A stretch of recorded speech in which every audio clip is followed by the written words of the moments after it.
They didn't see her coming. Not like this. Not with this level of fire. For the first time in history, Central St. James, a seat carved from conflict, built on tight margins and shifting loyalties, might soon be led by a woman. And not just any woman. Janice Allen is not walking into this election quietly. She's storming the gates of tradition. And the man standing in her way, Heroy Clarke, seasoned, stubborn, and determined not to be unseated.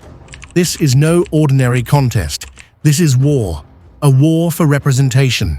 A war for respect. A war for the very soul of Montego Bay. While Jamaica watches the national polls, Central St. James is becoming the most electrified battleground of them all. This isn't just orange versus green. It's old power versus new possibility. And no one can say how it will end. Let's take you deep inside this fight. The Central St. James constituency is relatively young, formed only in 2011. But in that short time, it has witnessed some of the tightest, grittiest political battles on the island. In that first election, the People's National Party's Lloyd B. Smith edged out the Jamaica Labour Party's Heroy Clarke by fewer than 100 votes. Less than a busload of people decided it. But Heroy didn't disappear. He stayed. He campaigned. He built.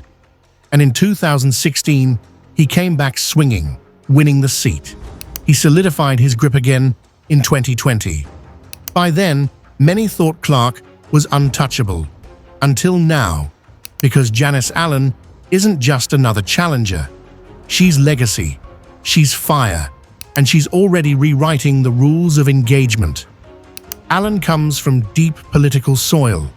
Her father, the late Glover Allen, was a respected councillor for the PNP. Politics was in her bloodstream before she wore campaign colours. But she didn't just rely on her name, she built a career. Tourism, business, government. She's worked behind the scenes and in front of the cameras. Her credentials? Impeccable. Her resolve? Unshakable. Her message is sharp. Montego Bay deserves better. The people deserve to be heard, not handled. And she's made it clear. She's not coming to ask for power. She's coming to take it. In her words, "I wouldn't run if I didn't believe we could turn this seat around." But belief isn't enough in Central St. James. You have to fight for every corner shop, every zinc fence, every patch of scheme. And that's where Heroy Clarke still holds ground. Let's talk about Clarke. He may not trend on Twitter, but he knows the terrain. He's the sitting MP and Deputy Speaker of the House of Representatives. And he has what every politician dreams of: loyal base, name recognition, and a record of showing up. You don't stay this long in Central St. James without knowing how to survive.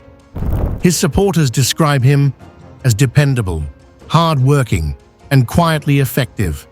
Infrastructure projects, school support, crime reduction programs, he's made them all part of his platform.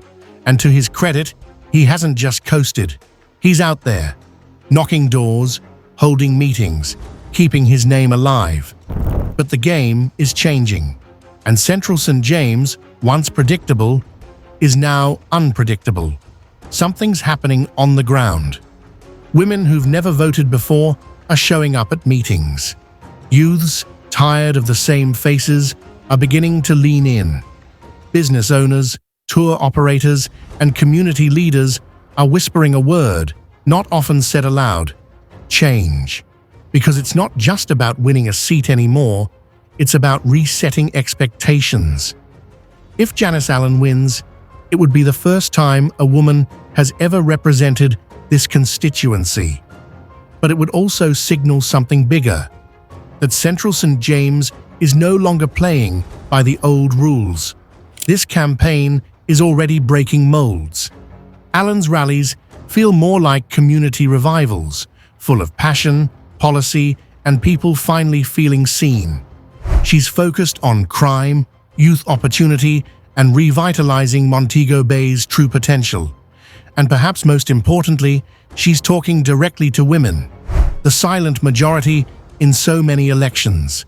She's not just campaigning, she's awakening. On the other side, Clarke is doubling down. His campaign emphasizes experience, continuity, and the danger of throwing away proven leadership. He's investing in visibility, reinforcing his base, and reminding voters of what's at stake. It's becoming one of the most strategic ground wars in recent political memory. But here's where it gets personal. This fight is happening in a Jamaica that's already on edge. Economic strain, youth frustration, social media is boiling over with opinion and analysis. Montego Bay itself sits at a crossroads, a city rich in beauty, but wounded by inequality and crime. In this climate, politics becomes more than politics. It becomes therapy. It becomes hope or heartbreak. And the people of Central St. James know it. That's why this race feels different. This isn't just about who you like.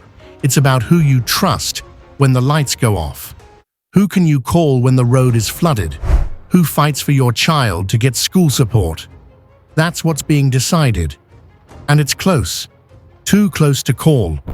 Polls show a virtual dead heat. Every house matters. Every handshake. Every whisper in the corner shop. Because in a place this evenly split, one busload of voters could tip the balance again. Just like 2011. But unlike 2011, the eyes of the entire country, and even the diaspora, are now watching. Because whoever wins here could tilt national momentum. Will Clarke's experience and consistency hold the line?